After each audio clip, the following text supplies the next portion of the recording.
The floor vibrates before the train arrives. That is the first thing you learn on this commute, if you do it long enough. Not the sound, not the headlights appearing around the curve, the floor. A low tremor that starts somewhere under the tiles and moves up through the soles of your shoes about 15 seconds before you can hear anything. 41 minutes door to door. 11 months. I had learned this commute the way you learn to drive a road without looking at it, not with my mind, just with my body. It is 8:14 on the Thursday morning.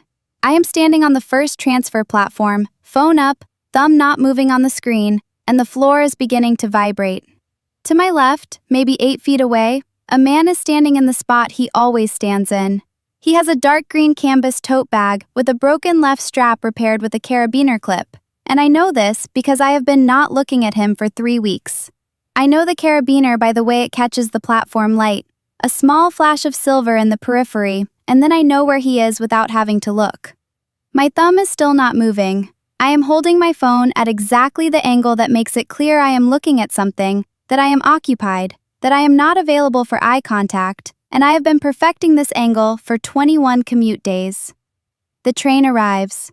I board through the third door of the second car, which is where I always board because it aligns with the exit stairs at my office stop. I have been boarding through the third door of the second car for 11 months. I did not think about it until 6 weeks ago. He boards 2 doors down. He always boards 2 doors down. I look at my phone the whole way in. Here is what I can tell you that morning. I have reorganized my entire morning routine around a man I have never spoken to. I allow an extra 4 minutes before I leave my apartment so I can board the earlier segment of the transfer platform rather than the one nearest the stairs. I check the time 3 times on the 4 blocks between the final exit and my office building, and what I am checking for is not the time. And I have begun to understand, standing on that platform with the floor vibrating under my feet, that I have been treating this as something I am managing rather than something I am enduring, and that those are not the same thing. I want to tell you, I knew right from the beginning that something was off. I didn't. That is the thing. It built so slowly, I almost did not notice it happening. Let me go back. 14 months ago, I moved to the city for a job. Junior Urban Planner, City Development Office. My specialty is movement pattern analysis. How people move through urban space, where the flows are, what the blockages are, what the gaps between intended design and actual human behavior look like. I notice when someone's movement pattern does not fit the space they are in. I do this professionally, and then I go home and do it by accident at the grocery store, and in the coffee shop, and on the subway platform, because that is the kind of thing that once you can do, you cannot stop doing. The city was new to me. The job was good. I had colleagues I liked and a friend who lived 40 minutes away on a different line, and my mother called on Sundays, and I kept meaning to build more of a life here than that, but it kept not being the right week, and then it had been 14 months, and I had a commute I knew with my body, and an order at the coffee shop 3 blocks from my office that the counter person started making when she saw me come through the door, and I had not built much more than that. It was fine. It was going to be fine. I had a performance review in 8 weeks that I had been working toward for most of those 14 months, and once that was done, I would start doing the things you do to actually live somewhere rather than just working there. That was the plan. The coffee shop had a counter seat by the window that faced the street, and I sat there most mornings for 20 minutes before work with a laptop open. And I want to describe it to you so you understand what normal felt like before it stopped feeling that way. The sound the espresso machine made when it pressurized, a high-pitched hiss that happened twice before my order appeared on the counter. The way the street through the window looked different before the city filled up. Slower, the people on the sidewalk more deliberate. The smell of it, which was coffee and something slightly burnt from the oven in the back, and cold air from the door opening every few minutes. 20 minutes, same seat, 8 months running. I am telling you this so you understand that I was a person with routines, and I trusted my routines, and I had not yet learned what it feels like when someone else learns them too. The job. My manager's name was Patricia, and she was precise and fair and slightly difficult to read, which I respected, even when it was inconvenient. 11 months earlier, she had passed me over for a promotion I had applied for, And in my feedback, she had used the words visibility and consistency of output. And I had spent the following 3 months understanding what those words meant inside that specific office, and then building both of them deliberately. I had a review coming in 8 weeks, $14,000 more annually, and a title change that would move me to a different category of project. I had been building toward it for almost a year. I could not afford to be distracted, and more specifically, I could not afford to be seen as someone who was distracted or unstable, or the kind of person who made complaints that turned out to be nothing. I want you to hold that, the specific weight of it. I'll come back to it. The first time I noticed him, I did not notice him. That is the most accurate way I can describe it. It was week 3 of what I would later be able to tell you was an 8-week span. But at week 3, I did not know there was a span. It was a Tuesday morning, 8/11, first transfer platform. I had a coffee in one hand and my badge in the other, because I always forgot to get it out before the building scanner, and so I had started getting it out at the train instead. Stupid habit. I was looking at the badge, and then I looked up, because I always look up when the floor starts vibrating. And he was there. Dark green bag, carabiner.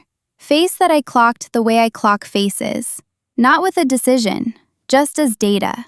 He was standing at the far end of the platform from the stairs, which is where I always stood, and he was looking at the track. I got on the train. I did not think about it again until Thursday of that week, when he was there again. Same spot, same bag. This time, I noticed the carabiner first, small flash of metal near the strap, and then the bag, and then the face. And I had the brief thought that I had seen him before, and then the train came and I got on it. The thing is, I notice commuter patterns. I notice them the way a carpenter notices how a door hangs, not as a conscious act, just as a thing I do because of what my brain was trained to do. Consistent platform positioning, consistent boarding behavior, consistent timing. These are data points to me before they are anything else.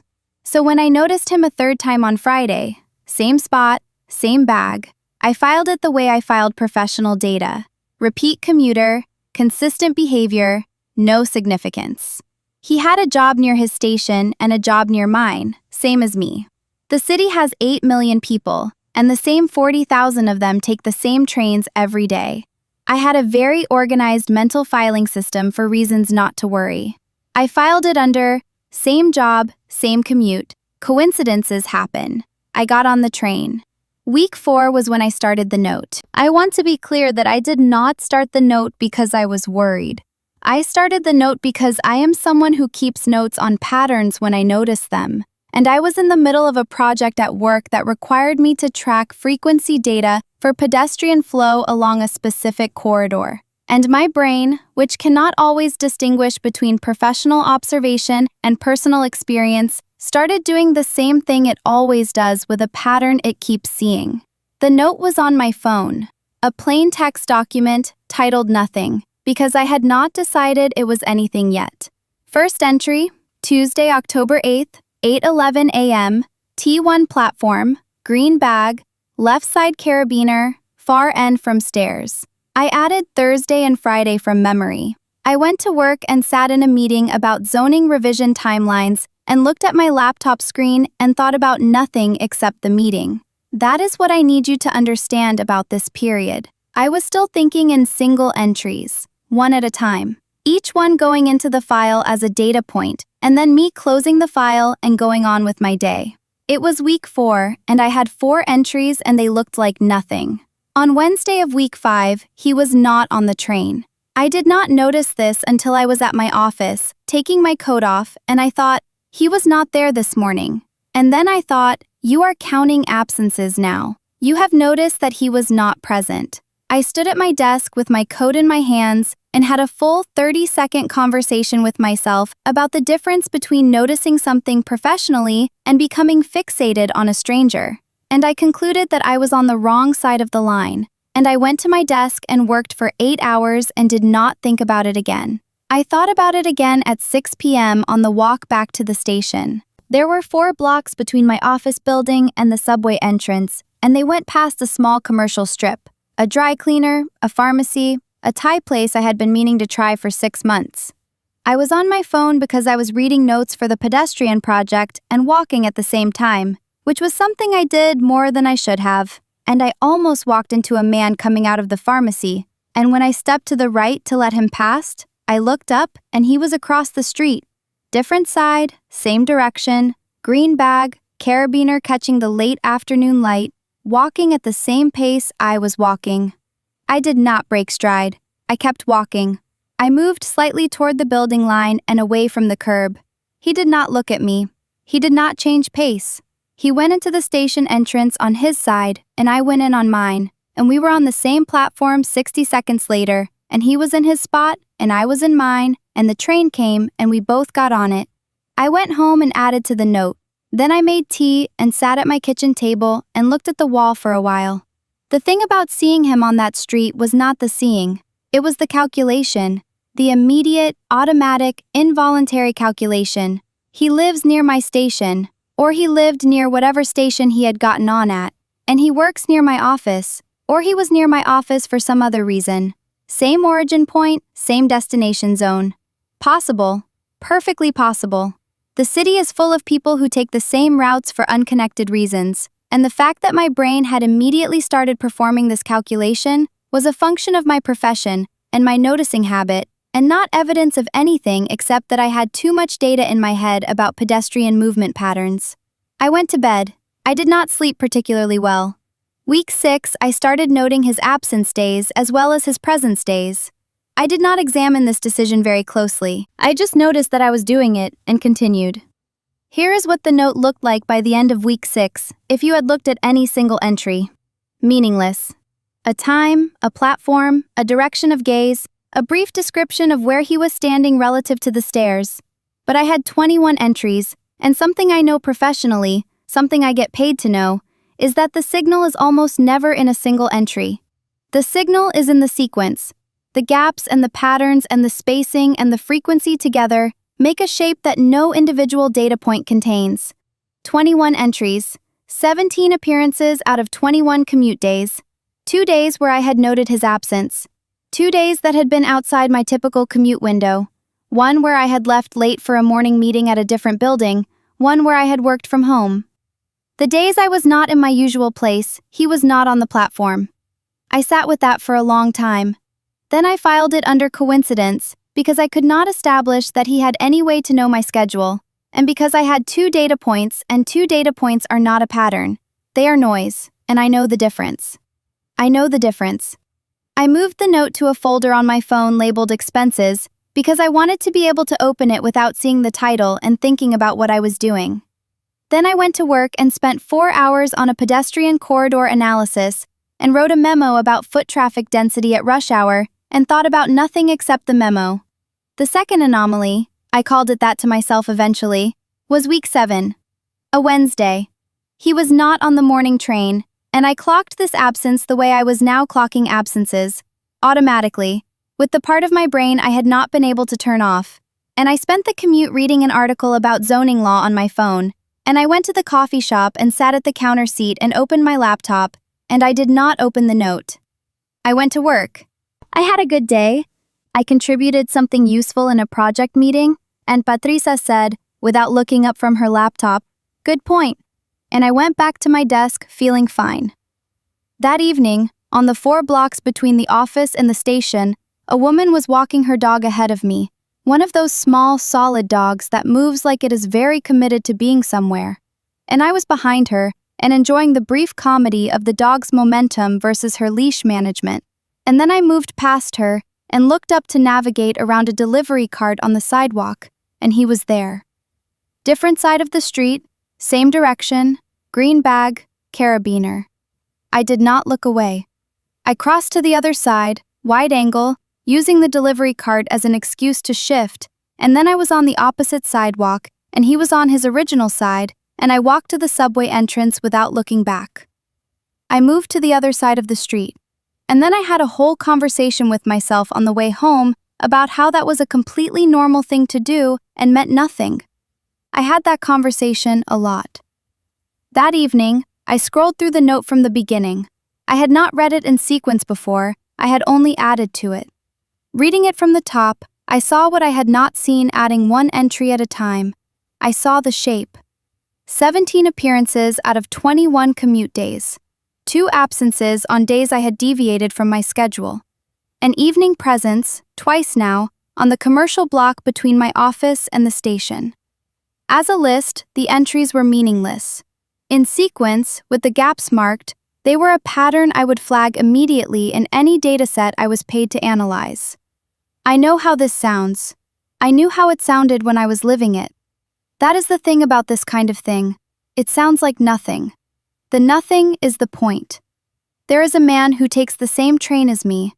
That is the entirety of what I could state as a fact. Everything else was frequency and timing, and a carabiner clip I had started seeing before I saw the face. And none of that survives being said out loud to someone who was not inside it with me. I had already heard the response to this kind of thing, from people who loved me and were wrong, and I did not want to hear it again. So I did not say it. I added the Wednesday evening sighting to the note and put my phone face down on the mattress and turned off the light. Weeks 7 and 8, I kept going to work. I kept sitting at the counter seat in the coffee shop. I kept taking the third door of the second car. I had a meeting with Patricia about the review timeline, and she said I was well positioned, and I said thank you and went back to my desk and sat very still for a few minutes, thinking about what it would cost to be visibly wrong about this. To be the woman who disrupted her own performance review window over a pattern of commuter behavior that was, technically, not a crime. I added to the note. On a Saturday in week 8, I went to the library and used one of their public terminals to access the city planning hearing database. I was on the database frequently for work, so this was not unusual behavior. What I was looking for was slightly unusual. The hearing I was looking at had been 4 months earlier, a neighborhood development proposal, 6-story mixed-use, community impact assessment. My presentation had been 3 minutes of pedestrian flow data. Standard. I had done 8 of those presentations in the past year. I go up, I state my name for the record, I present the data, I sit down. I had forgotten about this particular one within a week. I was looking for attendees. The database had a sign-in sheet, digitized, and it listed names and the addresses they had given voluntarily when they signed in. I sorted by approximate proximity to my subway station. 31 names. I was not sure what I was doing exactly. I was doing what I did with any dataset, looking for the pattern. Sorting, filtering, cross-referencing. 31 names who had attended a meeting where I had spoken and who lived within a reasonable radius of my station. 6 searches in, I had his first name from a name tag in the background of a photo posted to a neighborhood association newsletter. Daniel. I had a general residence area. I had a reasonable confirmation that his morning station was 1 stop before mine. I typed the name into LinkedIn. His profile photo was still loading when I recognized him. The image loading in from the top, just the eyes at first, and I already knew. Project manager for a construction logistics firm. Office 2 blocks from mine. Station 1 stop before mine. Had attended the hearing 4 months ago. I had spoken at that hearing. My name was in the public record. It was in the planning database right now, attached to my employer and my professional title, because that is what the public record contains. A man who lives near my station and works near my office takes the same train as me. He attended a public meeting I also attended, a meeting where I spoke and gave my name. He stands in the same spot on the platform every morning. None of that is a crime. None of it even sounds like very much said out loud. All of it together is a pattern I would flag immediately in a traffic study. I gave it a name in my notes. I put his name on it. I closed the browser history. I walked home in the cold and made dinner and watched something on my laptop that I could not describe to you now, and went to bed and lay there with the dark and thought about 3 minutes. I had spoken for 3 minutes about pedestrian flow data at a meeting 40 people attended, and I had gone home and forgotten about it within a week. It was a routine presentation. I was good at it. I had been good at it, and clear, and authoritative, and visible, in the way Patricia had told me I needed to be visible, and I had gone home and not thought about it again. He had not forgotten. I thought about the morning commute. 11 months of feeling the train coming through the floor before I heard it, of knowing my commute with my body the way you know a well-driven road. I had felt, on those mornings, briefly like someone who understood how to read the world.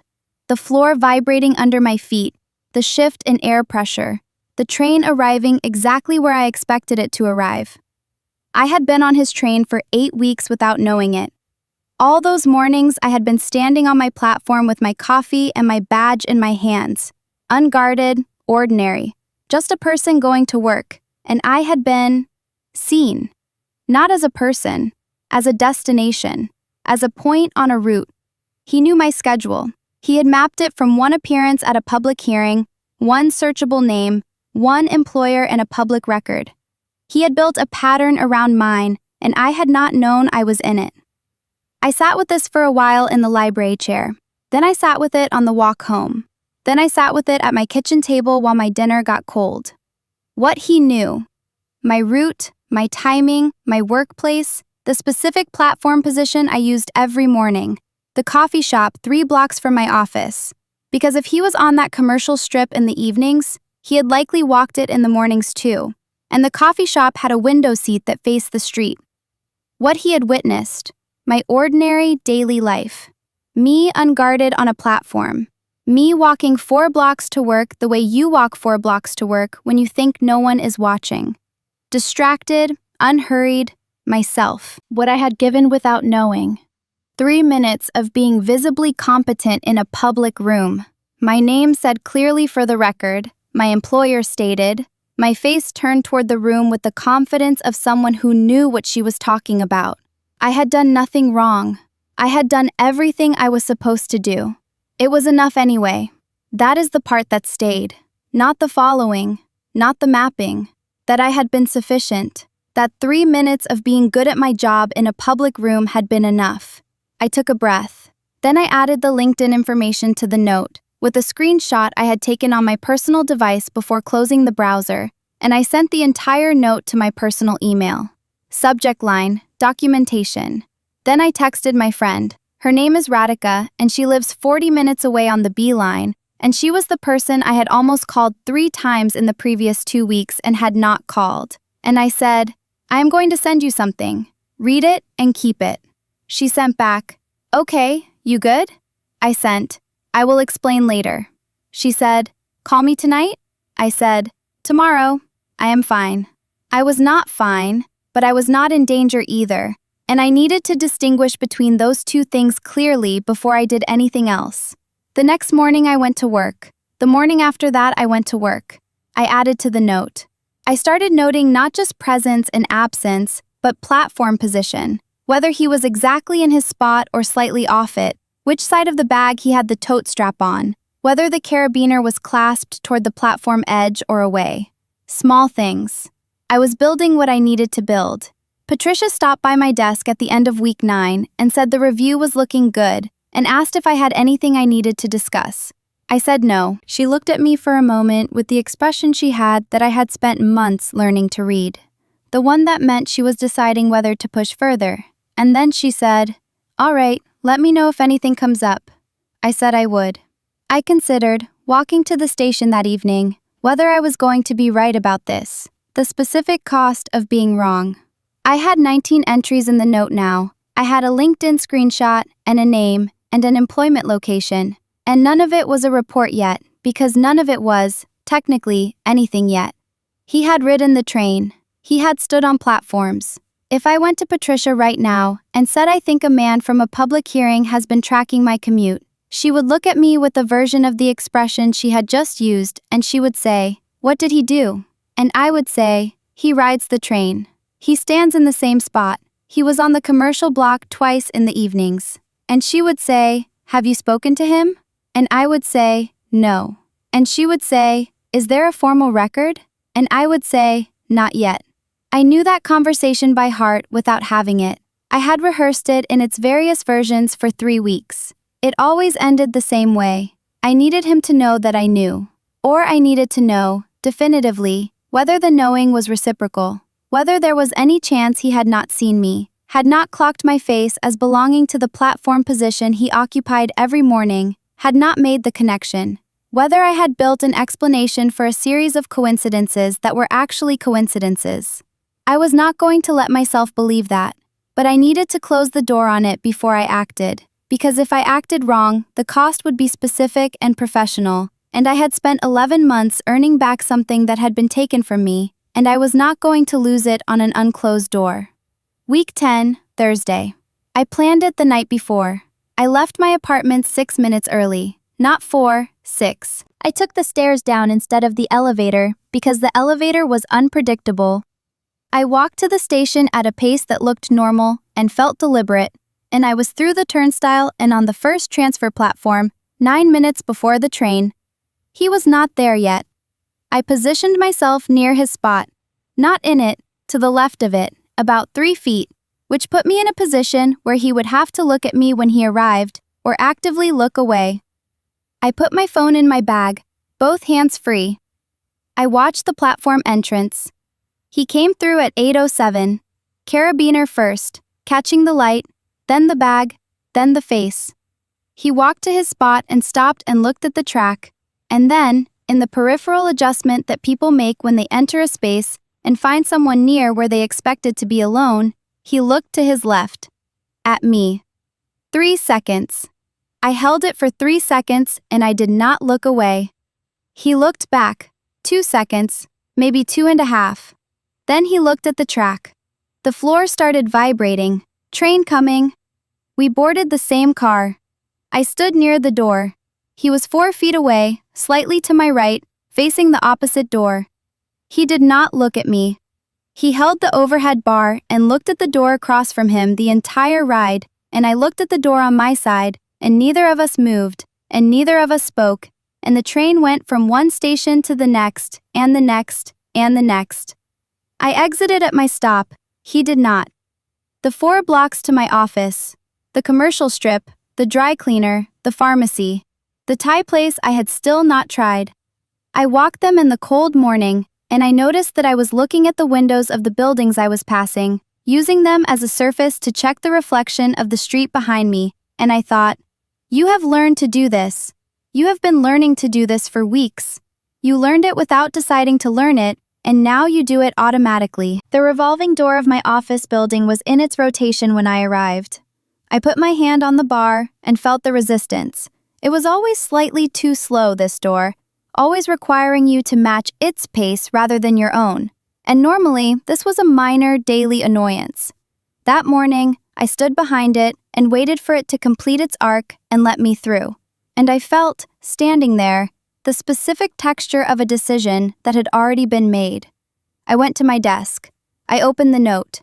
53 entries now, including this morning. I read through from the beginning, which I had only done twice. I added, Week 10 Thursday, T1 platform, direct eye contact, approximately 2.5 seconds. No approach. Boarded same car, did not follow to exit. Then I made 2 copies of the note. I emailed one to my personal account again, time-stamped. I sent one to Radhika with a new message. Read this now, please, all of it. I need you to have it. She called me at lunch. I let it go to voicemail and then listened to the voicemail and then called her back. She said, "This has been happening for weeks." I said, "Yes." She said, "Why didn't you tell me?" I said, "Because telling you meant saying out loud that there is a man who rides the same train as me. That is it. That is the whole thing I could say out loud." There was a silence. She said, "I hear you. I hear what you are not saying." I said, "I know." She said, "What are you going to do?" I said, "I am going to document it correctly first. Then I am going to act." She said, "I am calling you every day until this is done." She did. Every day. Sometimes just for 4 minutes. She would call while she was walking somewhere, say, "Okay, check in. What is the current status?" And I would tell her, and she would say, "Okay, good. Call me tonight." And I would say, "Okay." It was the one thing I had, those calls. 4 minutes of being inside it with someone who was not going to tell me I was imagining it. She never told me I was imagining it. The building management report took me 2 evenings to write. I am a planner. Writing clear documentation of a pattern is what I do, and I sat at my kitchen table with the note open on one side and the report open on the other, and I was precise and factual and chronological. Name, employer, station, hearing attendance, employment location, Commute frequency data. 19 weeks of it, with the methodology, the way I would write any analysis. I am aware of how this sounds. I was aware of how it sounded when I was writing it, that a junior urban planner had formally analyzed the commuting behavior of a man who rode the same train. I am also aware that the formal analysis is what made it legible. You cannot dismiss a table. I sent it to my building management, who had no jurisdiction over subway platforms. I know they had no jurisdiction over subway platforms. The report was not for them. The report was a document that now existed outside my possession, in a system, time-stamped, with my name and his name and 51 data entries and a LinkedIn screenshot. An official record somewhere besides my phone. Then I submitted the full note and the report to the non-emergency police line as an informational submission, not a complaint. I was careful about that language. Informational submission. Pattern of behavior, documented, named, for the record. I received an automated confirmation email at 11:43 p.m. I saved it to a folder I labeled the same thing I had labeled the note, documentation. Then I sat for a while in my kitchen. I thought about the hearing. I have thought about it a lot since then. 3 minutes. I spoke for 3 minutes and said my name clearly, and was good at my job and went home. I did nothing wrong. I have gone through it many times looking for the thing I did wrong, and there is nothing there. I showed up and did the work, and was visible in the way I was supposed to be visible, and that was enough. That was sufficient. That is the word that stays with me. Sufficient. I was sufficient to begin something I did not know I had begun. I do not know how to put down the knowledge that being visibly competent in a public room is something that can be used against you. I do not know how you put that down. I have been carrying it since October, and I suspect I will carry it for a long time. It is not a burden I chose. I am being honest about the fact that I have it anyway. The morning after I filed the report, I woke up at 6:20, which is my normal time, and I made coffee and stood at my kitchen window and looked at the street below, which was still mostly dark and mostly empty, the way the city is at 6:20 before it fills up. I got dressed, I took the elevator down instead of the stairs, I walked to the station. On the platform, I stood in my usual spot, to the right of the stairs, and I put my coffee in my left hand and my badge in my right hand, because I always forget to get it out before the scanner. The floor started vibrating. Train coming. I did not look for the carabiner. This was the first morning I made that decision consciously. Every other morning for weeks, I had told myself I was not looking and then looked anyway. Peripheral, automatic, that small flash of silver I had trained myself to find. That morning, I looked at the track and kept looking at the track. The decision cost something. I am not going to tell you it did not. It cost the specific, particular effort of trusting a choice over a reflex, which is harder than it sounds when the reflex has been keeping you oriented for 5 weeks. The train came. I got on through the third door of the second car. The seat I usually stood near was empty, and I stood there anyway, which is what I always do, because it aligns with the exit stairs. The revolving door at my office was mid-rotation when I arrived.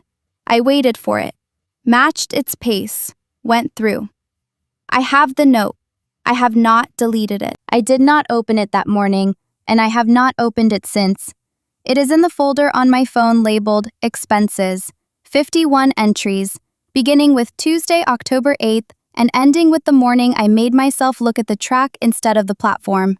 My performance review was 6 weeks later. Patricia said I was ready. She said the word I had been working toward for 11 months, and we shook hands and I went back to my desk and sat very still for a while.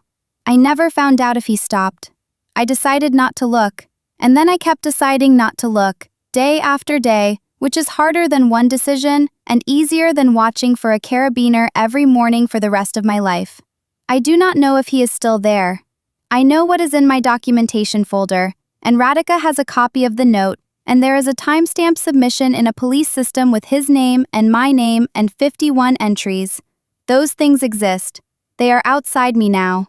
Whether he is still standing in that spot is a question I have decided to stop answering. I understand that this is not the same thing as it being over. I understand that some things do not close in the way we need them to. I made a decision about what I could carry and what I needed to put down, and I put down the looking. Some mornings, when the floor starts to vibrate and I am waiting for the train to come around the curve, I notice that I am listening. Not for him specifically. For the shift in air pressure, the low tremor in the tiles, the way the sound changes before the train is visible. The same attentiveness I had always had on this commute, that I had before any of this, that I had learned with my body over 11 months of the same 41 minutes. I notice that I have it back. Not unmarked, it is not the same as it was before, but it is mine again. I get on the train.